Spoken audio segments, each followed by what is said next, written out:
arranged on the basis of their atomic number, sorry, atomic masses, increasing order of their atomic masses. But in Dobereiner traits, there were the group of 3 elements, such that if the mass of the middle element is the arithmetic mean of the other 2 elements. Okay, so you can compare that one. Okay, समझ आया? मुझे अपने mic से आपकी आवाज आनी चाहिए और मुझे आपकी आवाज सुननी है. अगर माइक म्यूट करोगे तो मैं मीटिंग से बाहर कर दूंगा. सो बताइए मुझे, what were the limitation of Dobereiner traits? What were the limitation? क्या लिमिटेशन थी Dobereiner traits की? Basil, tell me, what were the limitation of Dobereiner traits? Sir मैं बोलूं? मैं बताऊं? बोलो. Sir, Dobereiner traits were only applicable for the first 3 traits, and after that, when the new elements were discovered, it wasn't applicable on them. Okay, और क्या थी? कितने कितनी क्या क्या लिमिटेशन थी? एक तो ये करो, और उसके अलावा दूसरी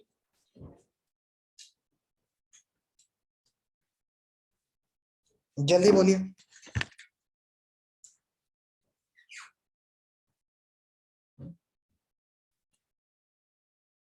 अच्छा, what were the limitation of Newland laws of octaves?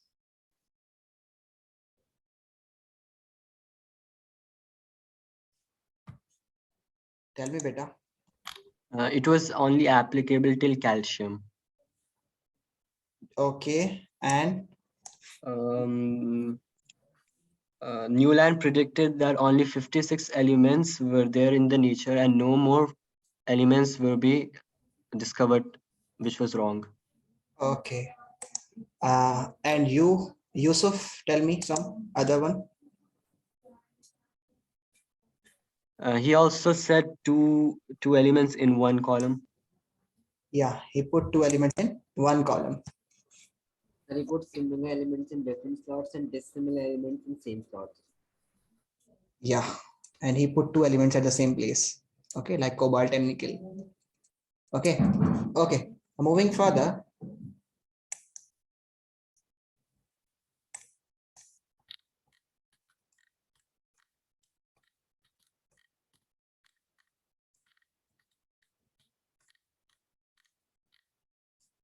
Okay, use Mendeleev periodic table to predict the following formula of the oxide of the elements. So बताइए पोटेशियम का ऑक्साइड का फॉर्मूला क्या होगा?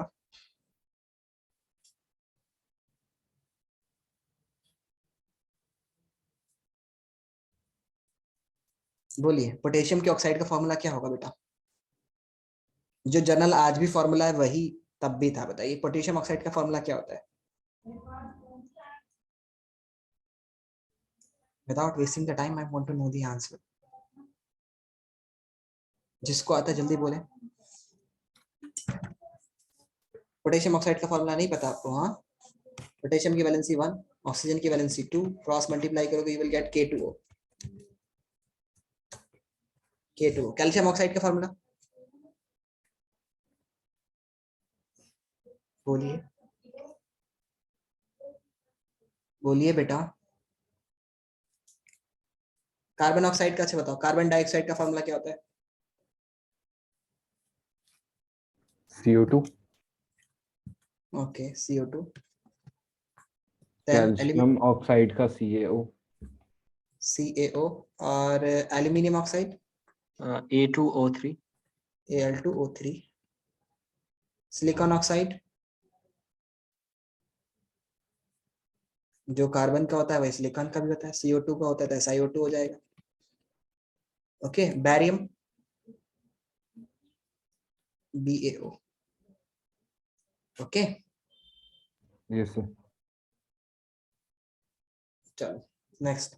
गैलियम के अलावा, beside gallium, which other 2 elements were discovered that were left by Mendeleev in the periodic tables? Any 2, you need to name them. Gallium के अलावा कौन सा एलिमेंट थे जिसके लिए मेंडेलीव ने लेफ्ट किया था space? Scandium and germanium. Scandium and germanium. Okay. Next is what were the criteria used by Mendeleev for creating his periodic table? बताइए. what were the criteria used by Mendeleev for creating his table? मैंने लिखा है answer आपको. He arranged the table in increasing atomic mass. Okay, and moreover, he also put the same elements. He also used the formula of the oxide and the hydrides of that element, such that the elements with the same formula will be placed in the same group. Okay. And he also stated that all periodic elements are functions of their atomic masses. हाँ, ये वही बात हो गया कि उसने क्या criteria use किया, that he used that when elements are arranged in increasing order of their atomic masses, then means he simply used the atomic mass to arrange the elements, increasing atomic mass to arrange the elements, and moreover he used the formula of oxide and hydride with that elements, and the elements having the same molecular formula, same type of formula, will be placed in the same group. Okay. Got it? Got it, sir. And the next is, why do you think the noble gases are placed in a separate group? During the time of Mendeleev, noble gases were not discovered, but if we are just thinking, if the noble gases were discovered during that time, one of the achievement of Mendeleev predictable was that without disturbing the table, we can simply put the elements, the noble gases, in this different group, or we can consider it as zero group without disturbing the other elements. Okay, got my point? Like in Newton laws of octaves, if the noble gases were discovered, then after the discovery of noble gases, no 8th element will be repeating the same chemical properties. But in this case here, if we put the elements in the same group, if the noble gases one need to be placed, then they can be placed in the separate group. Okay, got it? Yes, sir. Is there any problem? You understood clearly? Do you understood, beta? Everyone understood or not? Let me know. Sabko samajh aaya? Yes, sir. Okay. So now, as your exams were going on, I was just thinking that the students that are living in India, they were having exams pre-boards, but now your exams are over. From the Holi, after the 18th of March, we'll be going to have the continuous test series, and we'll be going to predict your test on the basis of the. Okay.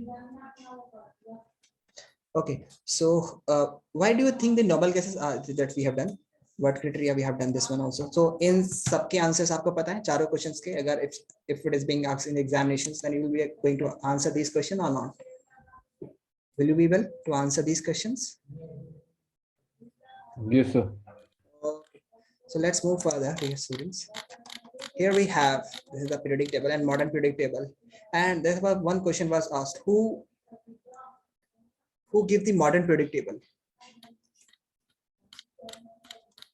Moseley, Henry Moseley was responsible. बोल रहा हूँ. He formed the new table. Okay, Henry Moseley. The modern periodic table was given by Henry Moseley. Okay, let's discuss these questions. How would the modern periodic tables remove various anomalies of Mendeleev periodic tables? So what were the anomalies of, first of all, we need to discuss that what were the anomalies, what were the problems in Mendeleev periodic table? Tell me please.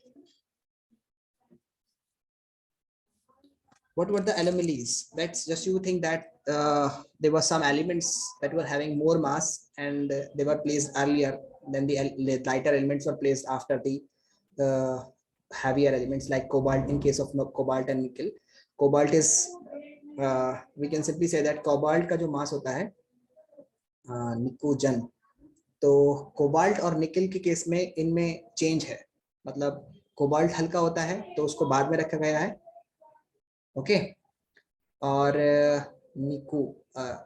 निकोजन, तो cobalt nickel पहले है और cobalt बाद में है, जबकि उसके according cobalt पहले होना चाहिए था, निकल बाद में, but he was not strict on his statement. In the similar case that was also iridium और आयोडीन में भी शायद से ऐसे ही है. तो वो भी ऐसे चेंज होकर के हैं। तो ये प्रॉब्लम क्यों थी? ये प्रॉब्लम इसलिए थी क्योंकि एक तो सबसे बड़ी प्रॉब्लम पता है क्या थी? ध्यान से समझना जो मैं बोलने जा रहा हूँ। Atomic number can be exact number,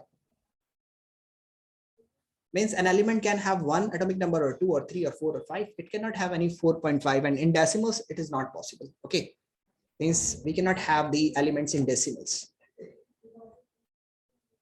Okay, but the mass is in decimals. So if we are going to have the two elements, let's suppose 1 and 2, so we cannot predict that how many elements can lie between them, in between them. But if we have the atomic number element with atomic number 5, and then we are going to have 7, then it is already predicted that there will be only one element is left in between. If you are going to have an element with atomic number 5 and having the next element 8, then it is clear that 6 and 7 will be in between. There are only two elements. So atomic number is a whole number, while the atomic mass can be in we can simply say that the atomic mass can be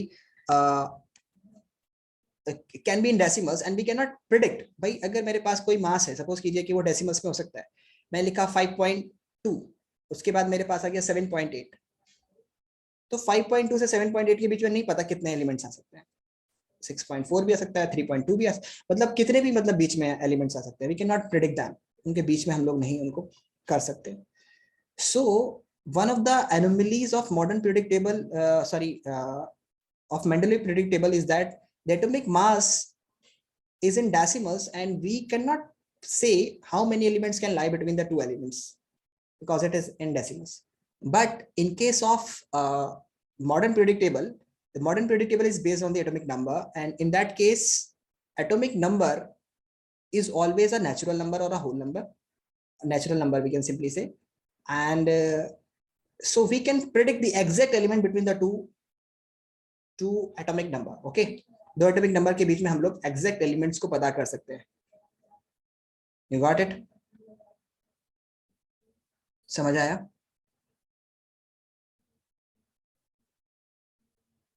yes और no? कोई नहीं बोलेगा। नहीं समझ आया तो मैं दोबारा समझा देता हूँ, लेकिन हाँ या ना का जवाब। सपोज कीजिए कि हमारे पास दो एलिमेंट्स हैं, और मान लेते हैं कि हाइड्रोजन का जो मास है वो मतलब एक तो मतलब एटॉमिक मास जो पड़ता है, उसका कोई ऑर्डर नहीं है, किसी भी ऑर्डर में हो सकता है। मतलब सोचो कि अलग अलग तरह से मतलब मासेस होते हैं, दे आर नॉट इन अ सही ऑर्डर में नहीं होते। जैसे हमारे पास है हाइड्रोजन, उसके बाद हीलियम, तो हाइड्रोजन का मास जो है वो 1 है, उसके बाद हीलियम का मास जो है वो 4 है, उसके बाद लिथियम का मास 7 है, उसके बाद नेक्स्ट एलिमेंट है हमारे पास। तो मास का कोई पर्टिकुलर ऑर्डर नहीं है, और ये डेसिमल्स में भी होता है।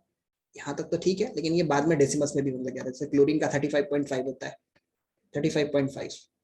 सो हमें नहीं पता कि कोई पर्टिकुलर ऑर्डर नहीं है, हमें नहीं पता कि कितने एलिमेंट बीच में आएंगे। हो सकता है कि हाइड्रोजन और हीलियम के बीच में कोई एक एलिमेंट हो जिसका एटॉमिक मास 3 हो।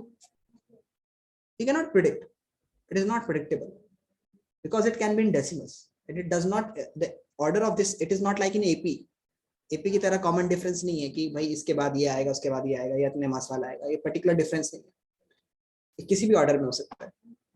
एटॉमिक मास का कोई पर्टिकुलर ऑर्डर नहीं है, इंक्रीजिंग ऑर्डर का कोई पर्टिकुलर ऑर्डर नहीं है, जिसकी वजह से हम ये नहीं कह सकते कि कितने एलिमेंट बीच में हो सकते हैं।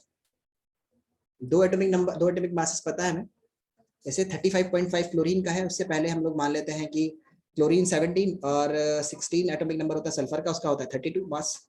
तो 32 के बाद अगला जो एलिमेंट है वो 35.5 पर पहुंच रहा है। तो हो सकता है कि बीच में कोई और एलिमेंट भी हो जिसका मास 34 करके हो, हमें नहीं पता, क्योंकि पर्टिकुलर ऑर्डर नहीं है।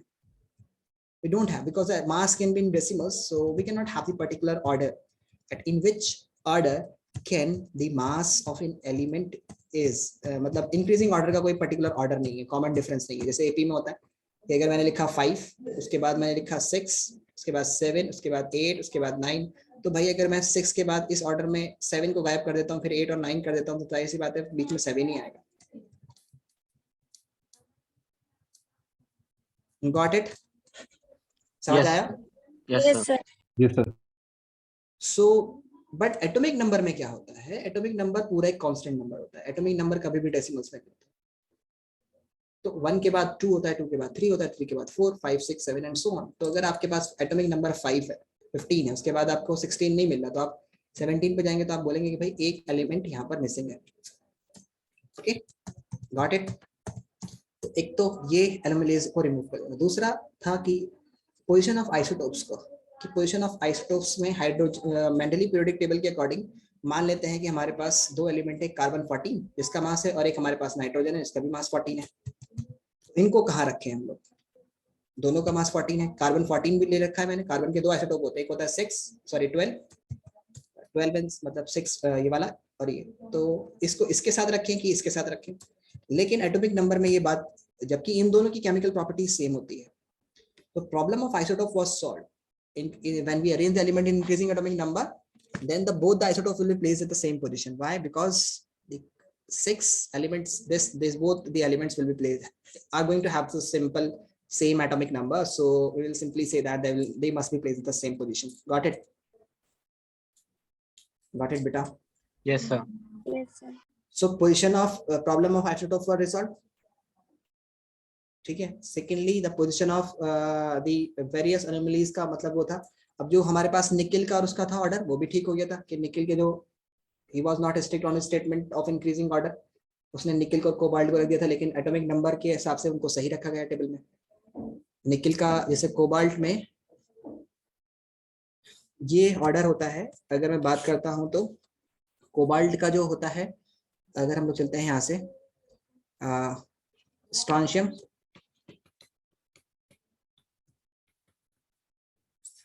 तो ये मैं इसको सही से लिख देता हूँ, स्कूटर, टीवी, कार में, जन, ये इस तरह से मॉडर्न पीरियोडिक टेबल में अरेंज है।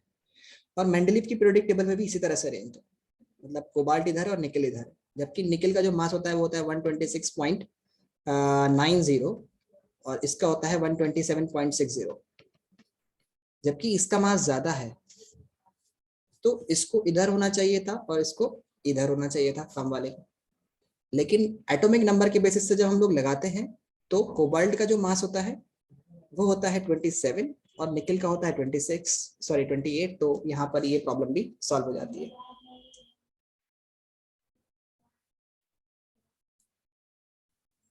गॉट इट, समझ आया?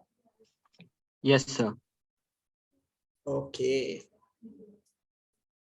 Okay, now moving to the further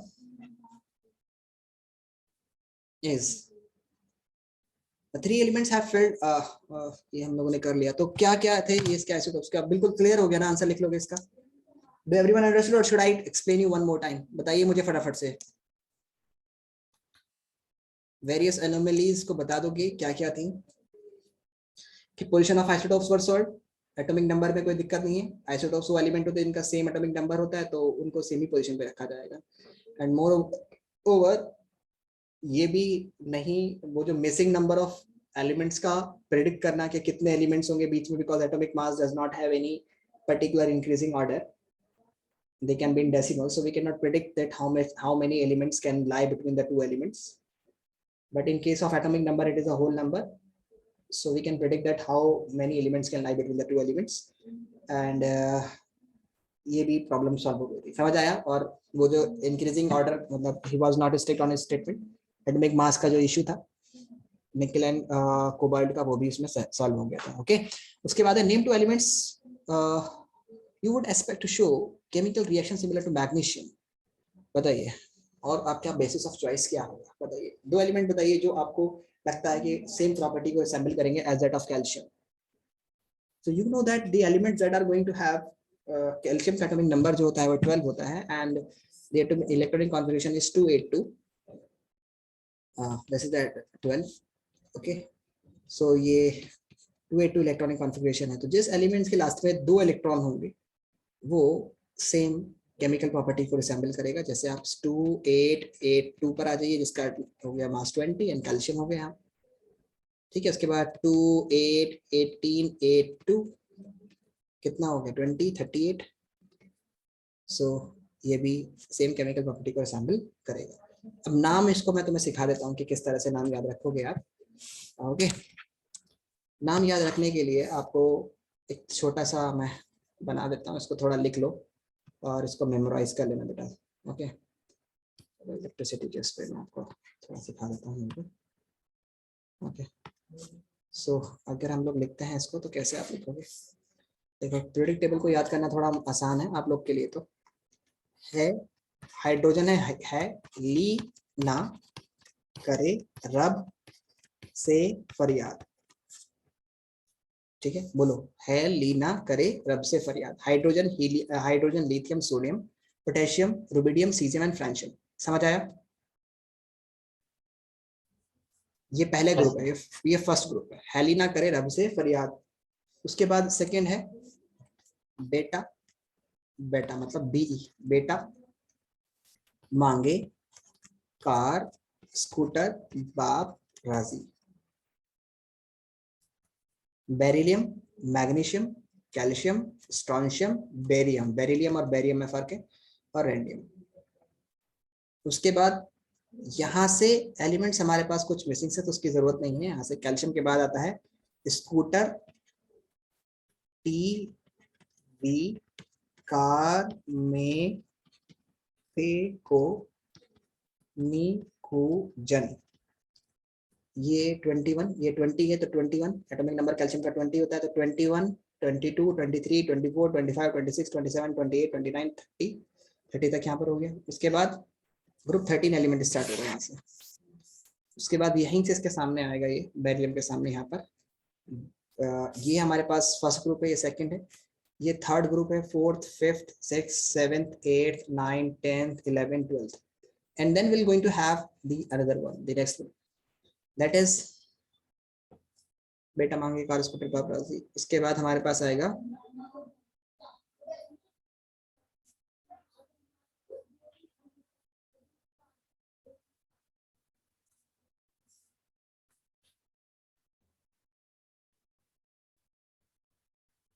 okay,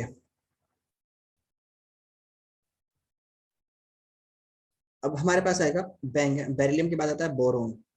ठीक है, अगर हम लोग ऐसे आते हैं हेलिना मतलब बेरिलियम के बाद बोरोन, तो बैंगन आलू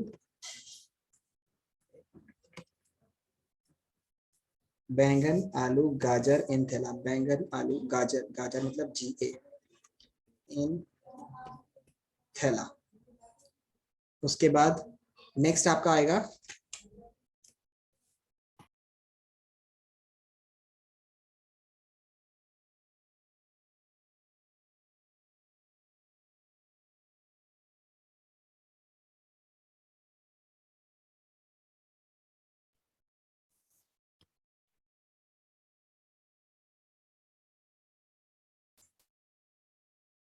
उसके बाद okay, next one is carbon.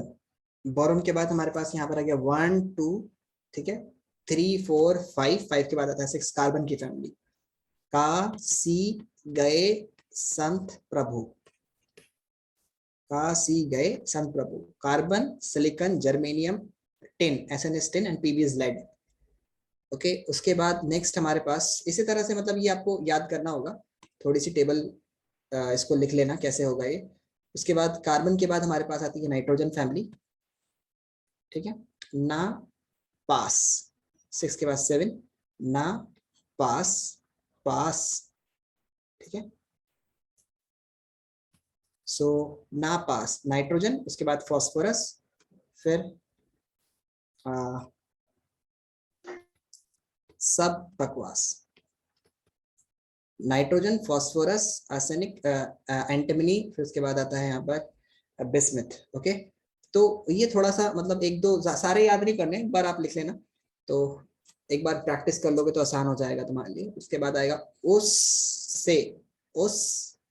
से टी हो। फिर उसके बाद ऑक्सीजन के बाद हमारे पास आती है हेलोजन फैमिली, तो ये तो सबको पता ही है कि सबसे पहले होता है फ्लोरीन, क्लोरीन, ब्रोमीन, आयोडीन, यहीं तक आता है, जरूरत नहीं आगे तक। और इसी तरह से नाइट, उसके बाद हमारे पास आता है लास्ट का group, and that is helium, ठीक है, हीलियम। उसके बाद आएगा आपके पास नियॉन, आर्गन, ज़ेनॉन, ठीक है, ज़ेनॉन। तो यहाँ तक आप इसको याद कर लीजिएगा। तो जितनी एलिमेंट्स है उसको आप याद कीजिए, और मतलब याद क्या करना है इसमें आसान हो जाएगा आपके लिए। बस ये याद रखिएगा, मतलब प्रिडिक्ट कर लीजिएगा कि मैग्नीशियम के बाद कैल्शियम आएगा, स्ट्रोंशियम आएगा, बैरियम, और इसमें बहुत। हाँ बोलो। सर आर्गन में तो क्रिप्टन है। हाँ क्रिप्टन, आर्गन के बाद क्रिप्टन, उसके बाद ज़ेनॉन ना। ध्यान से सुनिए। तो आर्गन के बाद क्रिप्टन एंड ज़ेनॉन। ओके, सो इस तरह से इसको याद कर सकते हो। पहले 20 एलिमेंट्स का नाम कैसे याद करना है वो भी मैं लिखवा देता हूँ। पहले 20 एलिमेंट्स का मैंने तो अपने टाइम में ऐसे याद किया था, क्योंकि ये मेरा याद किया हुआ, तो मैं अपना बता देता हूँ। मैंने अपना खुद का गाना बनाया था, हा ही ली ब ब, बे, हा ही ली बे ब, इस तरह से मैंने बनाया था। फिर का नो, कानो था ना, तो का नो फ नी, फिर नाम जी अल सिप्स, फिर आर का। तो ये तुम इस तरह से इस तरह से तुम इसको याद कर सकते हो, ठीक है। सर पोटेशियम कैल्शियम आर के हाँ का। हाँ, एक मिनट, यहाँ पर आएगा कैल्शियम से पहले किल आर्क का, तो यहाँ पर आएगा का, आर्क, आर्क का। तो इसको कैसे भी याद करो वो तुम्हारे ऊपर डिपेंड करता है, मुझे नहीं पता, लेकिन ये पहले 20 एलिमेंट्स के नाम आपको याद होने चाहिए सीरीज में। Hydrogen, lithium, barium, boron, carbon, nitrogen, oxygen, fluorine, neon. अब तो ऐसे याद हो गए प्रैक्टिस करते, लेकिन पहले तो इसको बड़ी मुश्किल होती थी याद करने में। तो you need to memorize them properly, okay, समझ आया। और ये टेबल को सही से याद कर लेना, क्योंकि इससे सवाल ऐसा आएगा कि मैग्नीशियम के बताइए, जैसे मैग्नीशियम किसके साथ ऑक्साइड से बना है, तो आपको पता है कि सेम ग्रुप के एलिमेंट का साथ नेम सेम होता है, तो आपको मैग्नीशियम वाला याद होना चाहिए। मैग्नीशियम में क्या होता है, बेटा मांगे कार स्कूटर, तो आप फॉरन से लिख देते हैं कि कैल्शियम और strontium are the two element that will going to have the same chemical properties as that of magnesium. या बेरिलियम को भी लिख सकते थे, ठीक है। ऐसे पूछा कि बताओ फास्फोरस की सिमिलर एलिमेंट बताइए जो सेम केमिकल प्रॉपर्टीज को रिसेंबल करेंगे एज दैट ऑफ फास्फोरस। दो एलिमेंट का नाम बताइए, या एक ही एलिमेंट का नाम पूछ ले आपसे, तो किसका नाम बताओगे? नाइट्रोजन, क्योंकि सेम ग्रुप में सेम केमिकल प्रॉपर्टीज होती है। ओके, गॉट इट, समझ आया। तो इसका बहुत ज्यादा यूज पड़ने वाला है आपको, मतलब ये टेबल याद होनी चाहिए। एक बार प्रैक्टिस कर लोगे तो ये आसानी से याद हो जाएगी। उसके बाद आगे चलते हैं। Name the three element that have single electron in their outermost shell. अब सिंगल इलेक्ट्रॉन कब होगा? जब फर्स्ट ग्रुप होगा। फर्स्ट ग्रुप में एक इलेक्ट्रॉन होता है, सेकंड ग्रुप में 2 इलेक्ट्रॉन होते हैं, थर्ड ग्रुप तो हमारे में है ही नहीं, थर्ड के बाद 13 आता है डायरेक्टली। तो थर्ड मतलब थर्ड ग्रुप जहां से स्टार्ट होता है वो 21 एलिमेंट से स्टार्ट होता है। 21 है नहीं आपके सिलेबस में, 20 तक है, तो डायरेक्ट 13 आएगा, ठीक है। लेकिन 13 ग्रुप के भी आउटर मोशन में 3 इलेक्ट्रॉन्स होते हैं, 14 में 4 होते हैं, 15 में 5 होते हैं, इस तरह से, एंड 18 तक 8 होते हैं। तो अगर आपसे पूछा गया जाए कि 2 elements name 3 element having single electron in their outermost shell, बताइए क्या नाम होगा? फटाफट से बताइए, what should be the name? Hydrogen, helium, sodium. हाँ हाइड्रोजन तो खैर इसको हटा दो क्योंकि हाइड्रोजन नोबल गैसेस में आता है। लिथियम, सोडियम, पोटेशियम करिएगा, ओके। उसके बाद नेक्स्ट आगे, 2 element that have 2 electron in their outermost shell. Beryllium magnesium calcium. क्या? Beryllium, magnesium and calcium, 2 elements that have the 2 electron in their outermost shells। तो बताइए, तो हम बोलेंगे कि beryllium, calcium and magnesium, okay. 3 अच्छा single electron पूछा था ना, तो यहाँ पे सॉरी प्रॉपर्टीज को लगा था तुम्हारा हाइड्रोजन भी सही है, क्योंकि सिंगल इलेक्ट्रॉन की बात चल रही थी। 3 electron in their outermost shell बताइए, जिसमें 3 हो, ये 13 ग्रुप वाले आ जाएंगे। बैंगन, आलू, गाजर इन थैला. ओके, तो बोरॉन, एल्यूमिनियम एंड गैलियम. समझ आया? बोलो आया कि नहीं आया? आए सर. उसके बाद है lithium, sodium, potassium are the metal. Lithium, sodium, potassium are all metals that react with water to liberate out hydrogen gas. Is there any similarities in the atoms? क्या इनके अंदर कोई similarities है इनके atoms में? Yes. क्या similarities है बताओ? इनके शेल में, इनके लास्ट शेल में वैलेंस इलेक्ट्रॉन सेम है. They have the same valence electrons or same valency in their outer. Since they have the same number of electrons in their outer shell, same valency होगी, या फिर आप देख सकते हो कि they have the same number of valence electrons and belong to the first group of the periodic table. Okay. Okay, next question बताइए, जवाब पढ़िए सब, मुझे बताइए जवाब क्या होगा फर्स्ट का. Helium is unreactive gas and neon is a gas of extreme low reactivity. Helium is an unreactive gas. Unreactive मतलब जो रिएक्ट नहीं करती, मतलब नॉर्मल गैस है. Neon is a gas off extremely low reactivity. What if do, क्या common है इनके outer motion, मतलब कॉमन क्या है हीलियम और नियॉन में? ऐसी क्या खास बात है कि ये लो रिएक्टिव मेटल्स की कैटेगरी में आते हैं? बताइए, बोलिए बेटा, फटाफट से बताइए. हीलियम एंड नियॉन में से क्या खास बात है कि ये लो रिएक्टिव सीरीज में आते हैं? Why they behave as we can simply say that why they behave as noble gases, because they have completely filled their outermost shells. पहले शेल में 2 इलेक्ट्रॉन आ सकते हैं तो हीलियम में 2 ही होते हैं.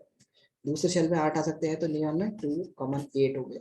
Since they have the completely filled outermost shells, so they don't require any electron, means they do not require any electrons for their sharing. So they behave as unreactive metals की तरह behave करते हैं. समझ आया? समझ आया? Because Yes, they have sir. Yes, sir. because they have completely filled shells, so they don't require they don't share the electron because they are already filled, so they don't want to lose or gain electrons. So they behave as neutral gases, or we can say noble gases or unreactive gases. Okay, the moving to the next question is the lithium, sodium and potassium are all 3 metals that react with water to liberate out hydrogen gas. Is there any similarities in the atoms of these elements? बोलिए.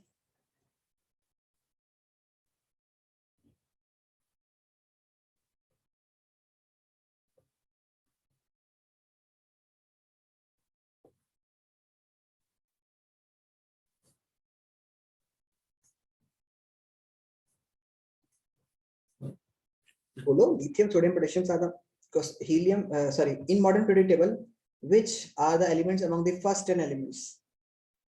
कौन से metals हैं? बताइए, modern period table में first 10 elements में कौन से metals है? बताइए फटाफट से. So those elements that are going to have only 1, 2 or 3 electron in their outermost shells are considered to be as metals. So hydrogen does not comes under the category of metals because it behaves as both metals and non-metals. So it has only 1 electron. उसके बाद आएगा lithium 2,1. फिर lithium के बाद आएगा तुम्हारे पास beryllium 2,2. Then we can say that boron is 2,3. बस, इसके अलावा नहीं है. Okay.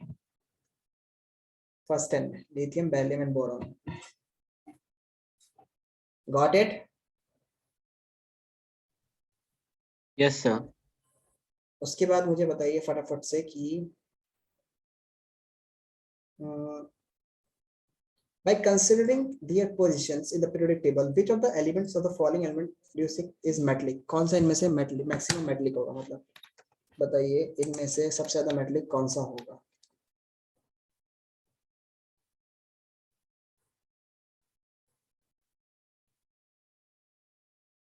The maximum metallic character show करेगा.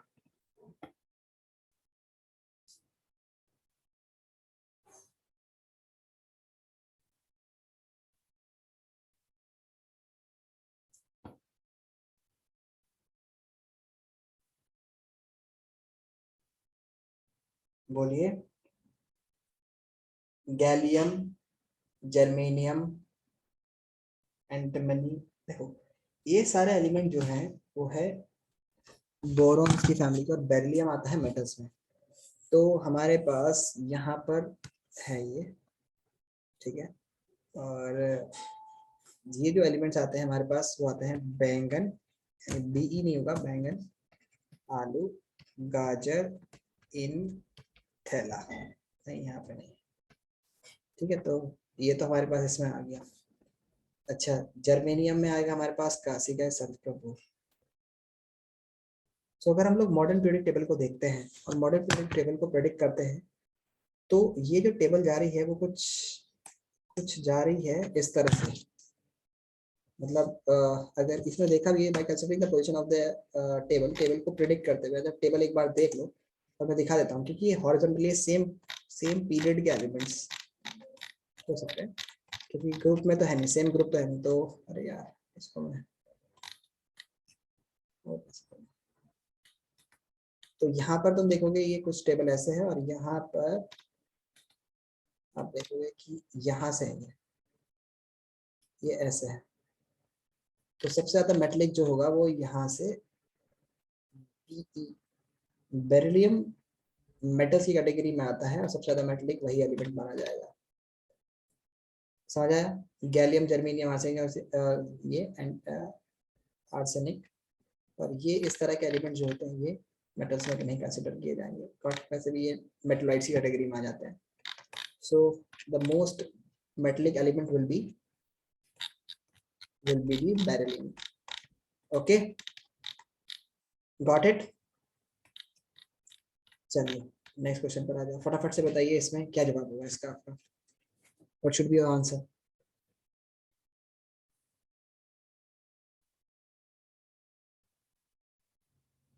बोलिए। Sir C. C, which the following statement is not correct statement about the trends in the from going left to right along the period. तो left to right along the period में जाने पर the element become less metallic in nature, सही जवाब। The number of valence electron increases, valence electrons increase करते हैं, सही जवाब है। The atom lose their electron more easily, नहीं ये गलत है। मेटल स्लिक करेक्टर जब घटता है तो इलेक्ट्रॉन उतना ही मुश्किल से लूज होता है। चलिए क्वेश्चन नंबर 2 का जवाब दीजिए फटाफट से,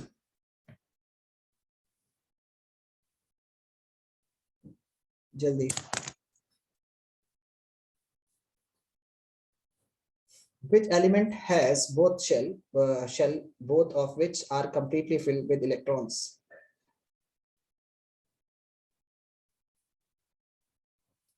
पढ़िए जरा और मुझे बताइए जवाब। पहले क्वेश्चन नंबर 2 का आंसर बताइए। Sir NaCl2। NaCl2, the element NaCl2 कभी होता ही नहीं। NaCl2 कभी सुना है तुमने? NaCl तो सुना भी होगा। तो यहाँ पर हमारे पास है एलिमेंट एक्स क्लोराइड के साथ फॉर्मूला बनाता है ये, which of the following which is solid and high melting point होता है और most likely to be the same group of the periodic table, same group का है। Sir magnesium. मैग्नीशियम होगा। ओके एक minute. Element x form the chloride with the formula XL2 which is solid with high melting point, X would most likely to be the same group of the periodic table as magnesium। सही जवाब है। Next sir magnesium लेकिन Cl के group में नहीं आता। Cl के group में तो बेटा Cl के ग्रुप में थोड़ी पूछ रहा है वो। Cl के ग्रुप में तो सोडियम भी नहीं आता। Cl के ग्रुप में कौन आता है? Cl के ग्रुप में आता है fluorine, chlorine, bromine, iodine. 17 group है Cl का, तो फ्लोरीन, क्लोरीन, ब्रोमीन, आयोडीन यहाँ पर होता है। और ये पूछ रहा है कि मतलब X जो एलिमेंट होगा वो जो ग्रुप, मतलब X कोई भी तो सकता है X ऐसे तो मैग्नीशियम का जो ग्रुप है वो कौन सा है? बेटा, मांगे, कार, स्पूटक। तो ऐसे तो कैल्शियम क्लोराइड भी हो सकता है, ठीक है। ऐसे तो मैग्नीशियम क्लोराइड भी हो सकता है, तो बेरिलियम क्लोराइड भी हो सकता है। ये सब का फॉर्मूला सेम होगा, स्ट्रोंशियम क्लोराइड। तो अब ये पूछ रहा है कि x जो एलिमेंट है वो more likely be to with the मतलब the solid with melting point height high होता है, और पूछ रहा है कि x मोस्ट लाइकली जो होगा वो कौन से ग्रुप का होगा पीरियोडिक टेबल के, तो it will be of second group या मैग्नीशियम के ग्रुप का भी तुम बोल सकते हो। समझ आया? ये मैग्नीशियम के ग्रुप की बात कर रहा है, यानी x जो एलिमेंट होगा वो मैग्नीशियम ग्रुप का हो सकता है, जिस ग्रुप में मैग्नीशियम होता है। इसके अलावा और कोई ग्रुप का तो हो ही नहीं सकता, x मैग्नीशियम के ग्रुप का हो सकता है। समझ आया? Yes, sir. नेक्स्ट आगे, which element has two shells both which are completely filled with electrons? बताइए बताइए फटाफट से, मुझे जवाब दीजिए इसका। Two shells both completely filled with electrons, दो शेल्स हो और दोनों इलेक्ट्रॉन से फिल हो, तो 2,8 कर दो, क्योंकि पहले शेल में 2 होते हैं और दूसरे में 8, तो टोटल एटॉमिक नंबर कितना हो गया 10, और 10 एटॉमिक नंबर किसका होता है? नियॉन का। Neon. ओके चलो नेक्स्ट बताओ, थर्ड मैग्नीशियम। सेकंड वाला, हाँ magnesium. Okay second electronic confirmation magnesium की है। थर्ड वाला बताओ। सिलिकॉन। हाँ 3 शेल हो और 4 वैलेंस इलेक्ट्रॉन हो उसके शेल्स में, सिलिकॉन 284। और नेक्स्ट एल्यूमिनियम। Aluminium. 2 शेल्स हो, नहीं 2 शेल्स हो, बट एल्यूमिनियम में 3 shell, boron sir. 2,3, that would be boron. Twice as much as electron in the second shell as is first shell। बताइए कौन सा होगा? E का बताइए।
डन।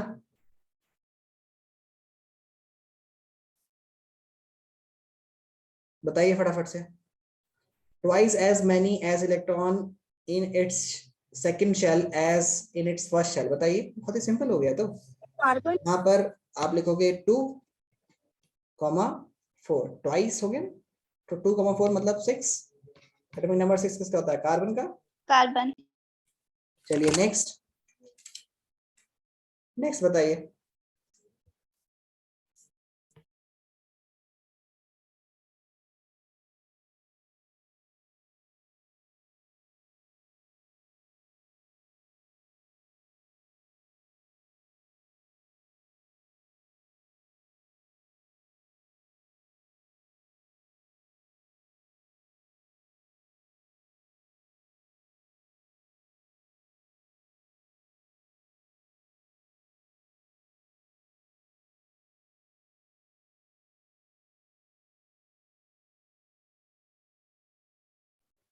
नेक्स्ट क्वेश्चन का जवाब दो फटाफट से।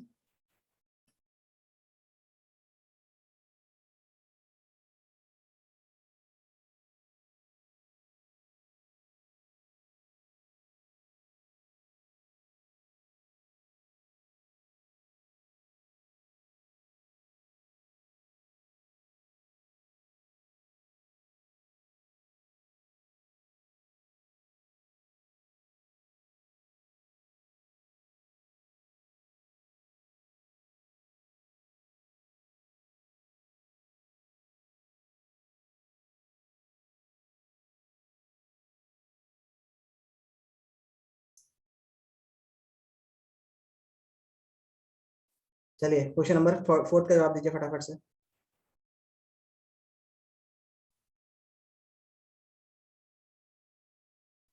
What property do क्या कह रहा है? What property do the all elements in the same column of the periodic table as boron have in common?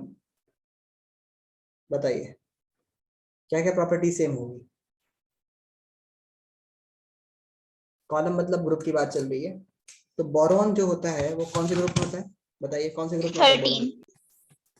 13. तो बोरॉन, एल्यूमिनियम, तो they all going to have the 3 electron in their outermost shell. Okay, और इनकी valency कितनी होगी? 3 होगी, मतलब 3 electron चाहिए होंगे, और दे में भी जनरली मेटल्स होंगे। समझ आया? चलिए नेक्स्ट क्वेश्चन नंबर 4 का B part. What property do elements in the same column of the periodic table as fluorine have common? ये भी बिल्कुल ऐसे जवाब है कि सबके आउटरमोस्ट शेल में 7 इलेक्ट्रॉन्स होंगे, और सबकी वैलेंसी कितनी होगी? बताइए, अगर 7 इलेक्ट्रॉन होंगे तो वैलेंसी कितनी होगी? 7 7 होगी वैलेंसी। बोले कितनी होगी? 1. 1 होगी। One. 7 को One. पूरा 1 चाहिए ना बेटा, एक करना है ना, पूरा 1 चाहिए। तो वैलेंसी और वैलेंस इलेक्ट्रॉन में फर्क होता है। वैलेंस इलेक्ट्रॉन तो 7 ही रहेंगे, लेकिन वैलेंसी होगी 1। वैलेंसी 1 से लेके 4 तक लाई करती है मैक्सिमम, मतलब जहां तक हमारे सिलेबस में है उसके हिसाब से। और उसके बाद हमारे पास है उसमें, ठीक है, सारे नॉन मेटल्स होंगे, ठीक है, और 7 इलेक्ट्रॉन्स होंगे, 1 वैलेंसी होगी, यही सब बोलना है बस। उसके बाद नेक्स्ट सर ये भी लिख सकते हैं कि हैलोजन की सीरीज में आते हैं सब। हाँ कह सकते हो। उसके बाद है an atoms has electronic configuration 2,287. What is the atomic number of the element? बताइए बताइए फटाफट से। 17, sir. 17 होगा। To which element of the following किस chemical similar chemical properties होगी? To which of the following elements would it be chemically similar? बताइए chemically किसके similar होगा? Tell me. F, fluorine, because it is going to have fluorine is atomic number 7, and it will be, sorry, 9, it will be 2,7 electron configuration, so it will be fluorine. Okay, moving to the next. So सारा time इसी में निकल गया भाई। चलिए question number 66 बताइए।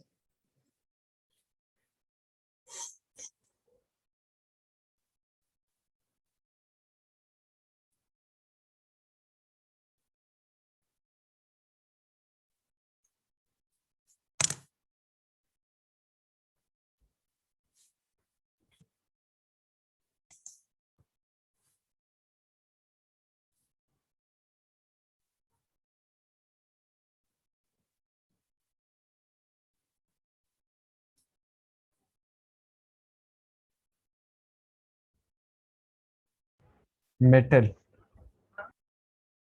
कितना? Metal. Metal A is metal और नॉन मेटल? बताइए। 17 ग्रुप के एलिमेंट तो मेटल होते ही नहीं है बेटा। Non-metal, sir. Non-metal. उसके बाद state whether C is more reactive or less reactive than A. C बताइए, more reactive होगा कि less reactive होगा? Sir, more reactive. एक्चुअली में नॉन मेटलिक करेक्टर जो होता है वो ऊपर को बढ़ता है, तो नॉन मेटल्स के में ऊपर टॉप मोस्ट पर जो एलिमेंट्स होता है वो ज्यादा रिएक्टिव होता है एज कंपैरिजन टू लोअर, क्योंकि इलेक्ट्रॉन गेन करने की बात होती है। तो इलेक्ट्रॉन गेन करना, रिएक्टिविटी जो देखी गई है वो किस बेसिस पर देखी गई है? जिस चीज का ये ग्रुप है, नॉन मेटल का ग्रुप है, तो नॉन मेटलिक करेक्टर टॉप में ऊपर को ज्यादा रिएक्टिव होगा, तो A will be more reactive than C. समझ आया? समझ आया? Yes, sir. अगर मेटलिक करेक्टर होता है, यानी कि अगर ये सेकंड ग्रुप होता या फर्स्ट ग्रुप होता, तो उसमें हम बोलते हैं C is more reactive than A. Okay, got it? तो हमारे पास जो रिएक्टिविटी सीरीज होती है उसमें फ्लोरीन, क्लोरीन, ब्रोमीन, आयोडीन, तो fluorine is most electronegative element in the whole of the periodic table. लेकिन अगर हम लोग मेटलिक बात करें तो lithium, sodium, potassium, rubidium and caesium, तो सीजियम सबसे ज्यादा रिएक्टिव है, मोस्ट रिएक्टिव। तो यहाँ पर ये और यहाँ पर ये। समझ आया आपको? उसके बाद next state whether C is more, अच्छा ठीक है, विल सी बी लार्जर और smaller in size than B, बताइए। Sir smaller. सी नहीं, साइज में तो बेटा शेल बढ़ रहा है ना नीचे आने पे, तो सी तो जाहिर सी बात है बड़ा ही होगा। अच्छा बी से पूछा ना, विल सी बी स्मॉलर और लार्जर देन बी, हाँ तो ऐसे जाने पर साइज छोटा होता है तो ठीक है, सी स्मॉलर होगा, ऐसे जाने पर साइज छोटा होता है और ऊपर से नीचे आने पर साइज बढ़ता है। ओके सही है। उसके बाद type of ion and cation, cation होगा क्या आयन होगा? कैटायन सादा, देखो कैटायन जो होते हैं वो पॉजिटिवली चार्ज होते हैं, और आयंस मतलब दो तरह के होते हैं, आयंस दो तरह के होते हैं, एक होता है कैटायन, होता है एनायन। अगर आपको इतना याद है कि एनोड और कैथोड पॉजिटिव और नेगेटिव, इसमें पता है कि एनोड पॉजिटिव होता है और कैथोड नेगेटिव होता है, अगर आपको ये याद है तो आप याद रखिएगा एनायन एनोड पर जाता है, कैटायन कैथोड पर जाता है, और कैटायन कैथोड पर जाएगा, इसका मतलब कैथोड अगर नेगेटिवली चार्ज है तो cation should be positively charge. Example जैसे सोडियम का हो गया, सोडियम पॉजिटिव, Ca2 पॉजिटिव, तो ये कैटायंस हो गए। और एनायंस जो होते हैं वो नेगेटिवली चार्ज होते हैं, anions are negatively charge, like fluorine minus, bromine minus. So आप मुझे बताइए फटाफट से कि which type of ion cation और एनायन फॉर्म करेगा? ए बताइए क्या फॉर्म करेगा कैटायन के एनायन, बताइए। Will it be negatively charge और पॉजिटिवली चार्ज, बताइए। अच्छा बोलो कि नॉन मेटल इलेक्ट्रॉन को गेन करते हैं कि लूज करते हैं? जवाब दो फटाफट से। Non metal gains. गेन करेंगे। गेन करते हैं, तो अगर गेन करते हैं तो इलेक्ट्रॉन को गेन करने पर नेगेटिव चार्ज आना चाहिए कि पॉजिटिव? नेगेटिव। नेगेटिव, तो एनायंस आर नेगेटिवली चार्ज, तो full form anion, non metals anion बनाएंगे, यानी कि एक ये एलिमेंट होगा फ्लोरीन, 17 ग्रुप में ऊपर फ्लोरीन है नीचे क्लोरीन है, तो Cl माइनस बनाएगा। समझ आया? और मेटल्स क्या बनाते यस हैं? सर। मेटल्स क्या बनाते हैं? कैटायंस। सोडियम क्या बनाएगा? Na पॉजिटिव, कैटायन बनाएगा, okay, by losing electrons. Nitrogen atomic number 7, अगला क्वेश्चन, नेक्स्ट क्वेश्चन है हमारे पास। Nitrogen atomic number 7 and phosphorus atomic number 15 belong to group 15 of the periodic table. Write the electronic configuration of these elements. Which of the following will be larger, will be more electronegative and why? बताइए। Nitrogen हमारे पास 2,5 electronic configuration का हो गया, और phosphorus हमारे पास हो गया है 285 इलेक्ट्रॉनिक कॉन्फ़िगरेशन का। मतलब period which write the electronic configuration of these two elements, लिख दोगे? मैंने लिखी दी। विच विल मोर इलेक्ट्रोनेगेटिव, कौन सा ज्यादा इलेक्ट्रोनेगेटिव होगा बताइए? नाइट्रोजन की फॉस्फोरस? इलेक्ट्रोनेगेटिविटी किस चीज पर डिपेंड करती है? The element which has the capability to gain electrons, और इलेक्ट्रॉन को गेन करने के लिए क्या चीज होना जरूरी है? छोटा साइज। तो बताइए अब मुझे कि कौन सा होगा, नाइट्रोजन की फॉस्फोरस ज्यादा इलेक्ट्रोनेगेटिव? जवाब चाहिए मुझे, बासिल बताइए, क्लास में है बासिल? नहीं।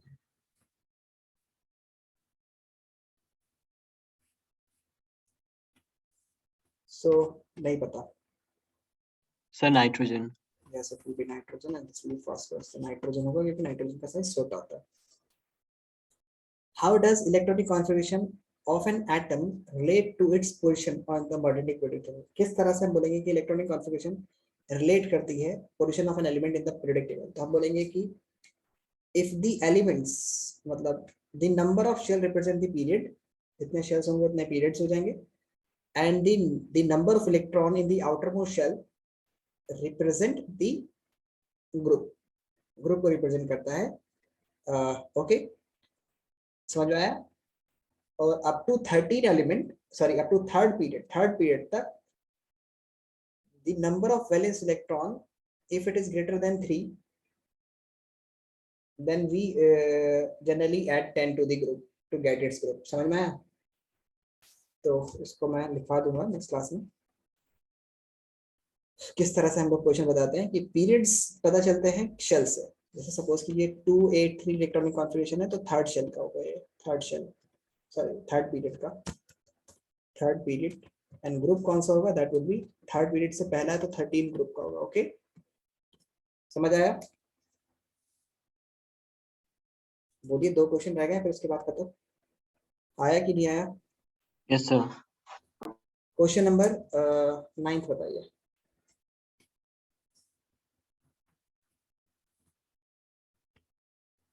Question number 9.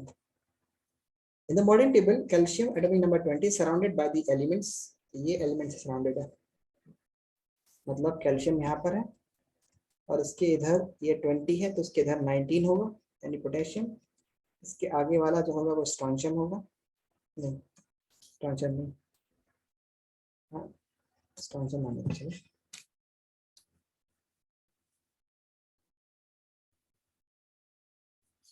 स्कैंडियम होना चाहिए, हाँ स्कैंडियम। ओके, उसके बाद यहाँ पर मैग्नीशियम होगा ऊपर 12, मैग्नीशियम 12 और नीचे इसके होगा 38 स्ट्रॉन्शियम। अब बताइए मुझे कि which of the surrounded by these element, which of the following have the same physical and chemical properties of calcium? बताइए किसकी physical और chemical properties same होगी? 12 and 12 वाले की बस, Sir, 19. 38 वाले की नहीं, 19 तो दूसरा ग्रुप हो गया ना, ये फर्स्ट ग्रुप है, ये सेकंड ग्रुप है। तो सेकंड ग्रुप को उसने नहीं रखा है। कैल्शियम के ऊपर के 3 एलिमेंट सेम केमिकल प्रॉपर्टीज को रिसेंबल करेंगे, मैग्नीशियम, कैल्शियम एंड स्ट्रॉन्शियम, यानी कि 9, 12 एंड 38 वाला सेम प्रॉपर्टी को रिसेंबल करेगा। यहाँ पर ये हमारा थर्ड ग्रुप में आ गया स्कैंडियम। समझ आया? समझ आया क्वेश्चन? Yes, sir. उसके बाद compare and contrast the arrangement of the element in the merit predictable. Compare कीजिए और मतलब उस पर कंट्रास्ट कीजिए द अरेंजमेंट ऑफ। तो मेंडली पीरियोडिक टेबल में जो एलिमेंट्स अरेंज थे वो increasing order of their atomic masses के बेसिस पर थे। And more over he arrange the elements, he put the elements, या उसने एलिमेंट्स का सिंपल फार्मूला बनाया था with the formula of the oxide and hydrides such that the elements with the same formula should be placed in the same group. Okay, समझ आया? तो ये chapter development खत्म हो चुका है आज, और अब हमने सब तरह से इसके क्वेश्चंस कर लिए हैं। NCERT exemplar, NCERT